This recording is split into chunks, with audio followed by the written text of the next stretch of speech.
Okay, uulitin ko lang, class. As I said, when you're modeling, yung structure dapat nakahiwalay dun sa props.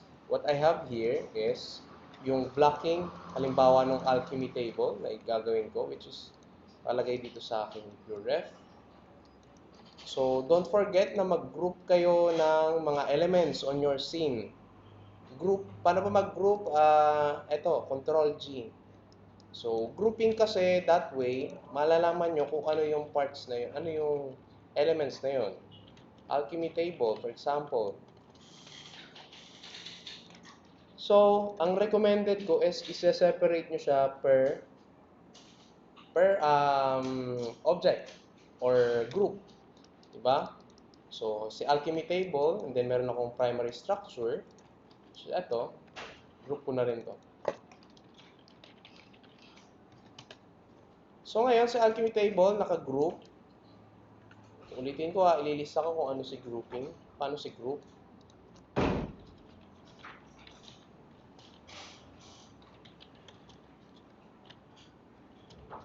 Para sa recording, ayan. Control G. And don't forget, i-rename yung group. Ngayon, ang gagawin ko is export ko siya.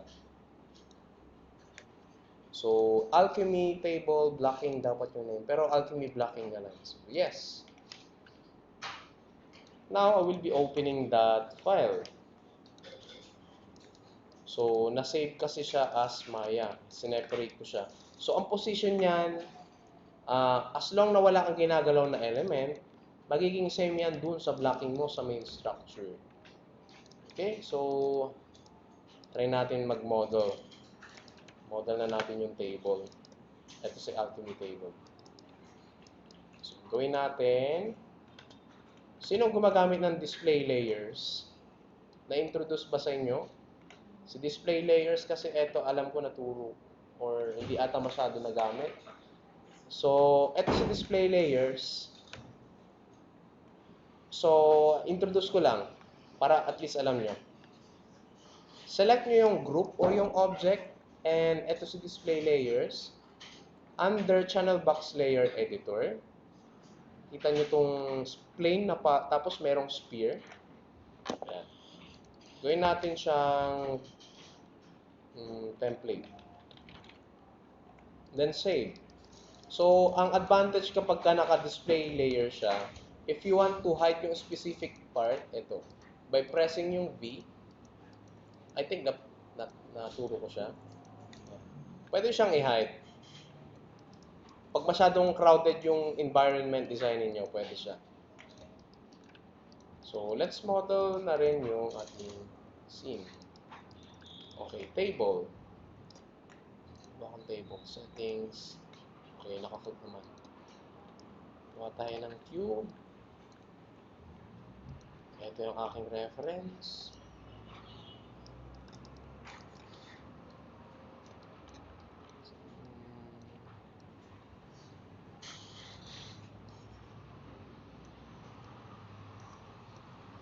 Okay.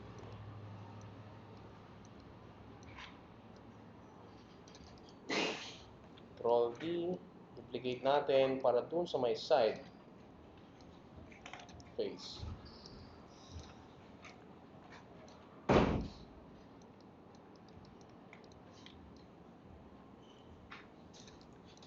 So, ito yung magiging stand ng ating table, pero hindi ko siya gagayahin totally. So, let's say, like this, para stylized face. Scale it natin yung taas. Lalagay ko siya sa side, duplicate. And then, I will be duplicating this tabletop na rin para reuse lang ng reuse. Hindi ko na kailangan gumawa ng object. Okay?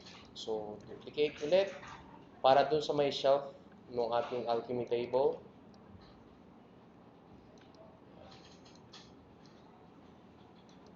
Yan, I think that's fine. Yan. So, diba? Simple lang. Yan yung basic structure. And then, gawin natin, i-detail ko. Lalagyan ko ng edge. Attribute or modeling Lagyan natin siya ng connection. Ito, sa gitna. Isa lang. Then, ipupush ko tong vertex na to up. And gagamit tayo ng bevel. Select mo yung edge loop. Kita ko lang kung ano itsura niya. Ayun, edge loop. Okay, select yung edge loop ulit. Sorry. Wala ko. Bevel. Pag nag-bevel ako, automatically magkakaroon niya ng arc. Lagyan natin ng segments. 3.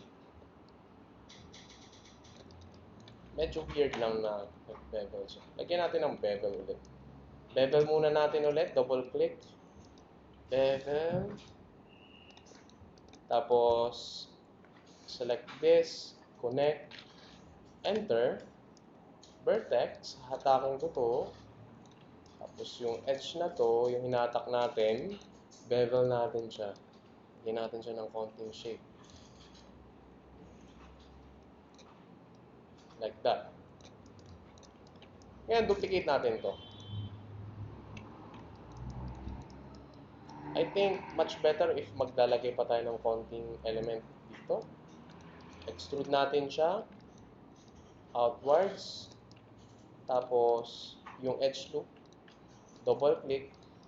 Isang click sa face, double click sa katabi. Isang click doon sa face sa kabila and holding shift, double click. Saka extrude outwards. Ayan. So, para hindi mukhang boring yung furniture natin. Magdagdag lang tayo ng another element. Baga. Then, hindi ko na kailangan i-model. Siyempre, duplicate na lang natin. Ulit. Ayan. So, stylized na siya. So, save natin. Save as. Since si blocking is separate, save natin siya as model. Okay?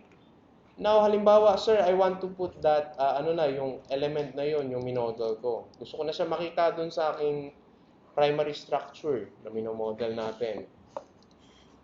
Gagawin ko lang is yung referencing. Ang referencing is, meron kang ilalagay na file dun sa Maya mo. Kumbaga, nakalink siya. Every time na i-open mo, basta yung path is available dun sa local PC or working station mo, every time na mag-update ka, sasama siya dun sa scene mo. Ito, halimbawa, i-reference ko na lang muna para ma-explain ko ba. So, nandito siya.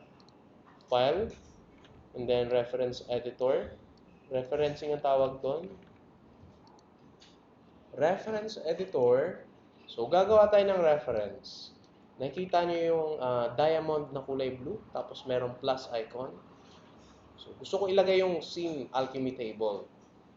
Si alchemy model. And reference natin siya. So, set aside, and i-hide ko yung alchemy table. Ayun na siya, nandun na siya. Hindi ko malaw yung location niya kasi hindi ko naman ginalaw yung element. Nandito pa rin yung bounding box nung blocking ko. Diba? So, pwede pa ako magdagdag ng element. Like, ito, sa cabinet. Cabinet, gawa tayo. Move natin dyan. And then, ang easy way how to make cabinet, select nyo yung face na to, and then extrude it. Local translate or thickness. Babaan natin. Offset pala, sorry. Offset. Offset natin. Ayan. And then, ulitin ko. Baka di nyo pinapansin kasi si extrude eh. Offset natin. Holding control. Ito. Left click drag nyo lang to. Makikita nyo. Pwede nyo iset yung value. And then, extrude. Ulit. And then, push natin patalikod. Meron na tayong simple cabinet.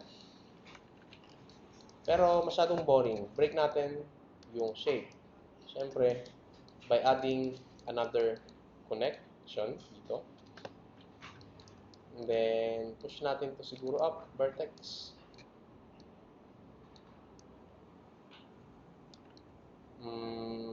Pwede na. Pero, dagdag pa tayo. bevel natin. Ayan. And then, syempre, hindi na ako gagawa ng another cube. I-duplicate ko na lang to para less work. And then, scale down natin konti. So, yung elements, like yung libro, ilalagay ko rin, i-separate ko rin ba? No, hindi na. Props lang naman to. So, gusto ko lang mahiwalay nyo yung props and then yung pinaka-base nyo, yung structure. Ayan. So, save natin. Kuwari, ayan, save na natin siya. Tapos, save din natin. Paano mag-update, sir, ng reference since na-save nyo na siya? Select nyo lang yung nasa list, si Alchemy Model. Pwede nyo i-right click yung reference. Under reference, reload reference nyo lang. Ayun, nandun na siya. Automatic magpa-pop. Pero yan, I think, nagawa mo na siya. Okay na. Gawa ko na lang ng backup. Buwang na-model mo na yung props. Sige, pero kung ayaw nyo gumamit na referencing, it's fine. Pero at least, meron kayong idea kung paano siya nagwo-work. So, save ko lang to and end ko rin yung record.